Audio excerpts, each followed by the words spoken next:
మనుషులను సమానంగా చూడని ఈ సమాజంలో సమానత్వమే కావాలని పోరాడుటలో ఎవడురా అంటరాని వాడని అందరూ సమానమేనని ముందుకు వచ్చి ప్రశ్నించి రాజ్యాంగం రాసినాడు అతడే అంబేద్కరుడు, బడుగు బలహీన వర్గాల సూర్యుడు.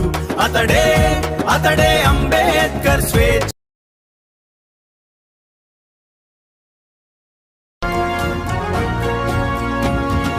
మనుషులను సమానంగా చూడని ఈ సమాజంలో సమానత్వమే కావాలని పోరాడుటలో ఎవడురా అంటరాని వాడని అందరూ సమానమేనని ముందుకు వచ్చి ప్రశ్నించి రాజ్యాంగం రాసినాడు.